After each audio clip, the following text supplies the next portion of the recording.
Welcome back. We're getting ready for the 106th running of the Indianapolis 500.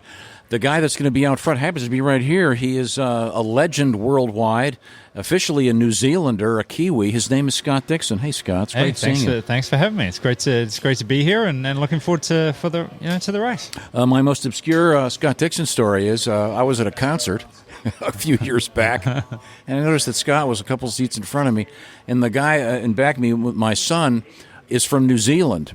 He was a camp counselor, and he goes, "Is that Scott Dixon?" Yeah, and he goes, "Oh my God, we're from the same town in New Zealand." Yeah. So I believe it was a Dave Matthews Band show. It was, yeah. Mr. Dixon was kind enough to shake hands. I can't believe I had better seats than you. That's pretty bad, you know. Well, that's why you're in the front of the 500.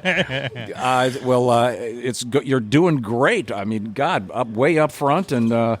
A little bit hairy, was it, that run? Actually, the Fast 12 was probably the worst one. I was glad to get out of that car, and then I asked them to kindly make it nicer to drive for the Fast 6, and they did, actually. The Fast 6 might have been the easiest 4 laps I had of the day, which was tremendous, and to, have the fastest ever pole speed was pretty tremendous. So it was a good climax. I think the format worked well, and to capture the pole was huge, man, for the team. I would say, like, when they first announced it, as someone who's has been to every race since I was 15 years old, and a huge fan of not just the 500 but the series in general. They announced that feels forced a little bit, but we came out here, watched it, and I thought it was a tremendous show. The time frame was perfect.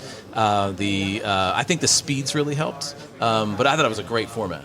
Yeah, it was. But I think for some of us coming in was the lulls, right? You had the practice for, I think it was between 12 and 2, and then you had nothing from 2 to 4, and I was like, there's nothing else on track, and then you had a bit of a 30-minute lull between the 12 and the 6. But I think that kind of amped it up, maybe. It kind of pent up a bit of tension, and the crowd, like, even, from sitting in the car, hearing some of the people run, you could see and hear that they were pumped. The pace lap between, and there had been some discussion about, you going, because didn't you go 12th? You were first or second, right. Third on the first. So you had a little bit of a break, which might have helped cool the engine a little bit. But the pace laps were actually kind of cool. My girls, it's hard to see when they're going. You're going down so fast. Yeah. They loved when the cars came by at pace speed and could see all the cars and then pick out a favorite. So an unintended consequence. I thought that was really cool, and the format worked that. Yeah, I think they've struggled to know what to call that, because it is the cars do get extremely hot, and trying to get rid of some of that that energy.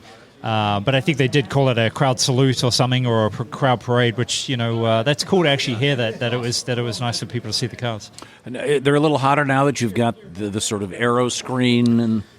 Inside the car for sure. Not too bad like on oval racing, right? I think, oval racing is not as physical. Yes, we're still getting to maybe 3 or 4G in the corners, but, a street course and a road course, Detroit next week will be very tough physically because it will probably be very humid, it'll be very hot, and there's no airflow anymore through or over the driver. It's kind of contained in that bubble now. So we actually do have like a pipe that runs to the helmet and flows air from outside of the car to the helmet to try and help with cooling the drivers. But yeah, the last year was very tough in some situations with the driver getting really hot. Years ago, they would sell automobiles and they'd go, "It's got factory air." That was a real big deal. Maybe we have no air in the IndyCar, man. We need some air conditioning. Actually, some of the races we do run an air conditioning unit that cools your torso. So you wear like a shirt and it runs cool liquid through it.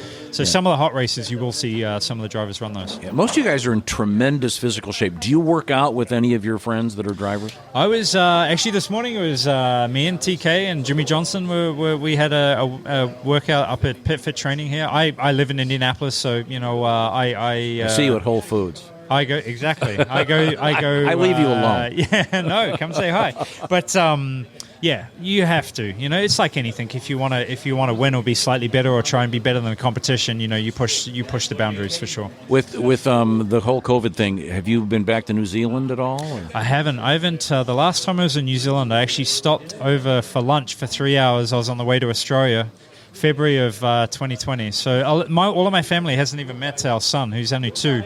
So we're actually going back to New Zealand for Christmas this year. So yeah, it'll be 3 years since I've been home. Oh, that's great. Yeah, what a can't wait to get home, man. It's been a while. All right. Well, we'll let you go. I know you got a million things to do. But Scott Dixon on the pole for the 106th running of the Indianapolis 500. Have a great race. Thank you so much. Now Thanks the hard so part, much. trying to keep it there, right? Cheers. Thanks, guys.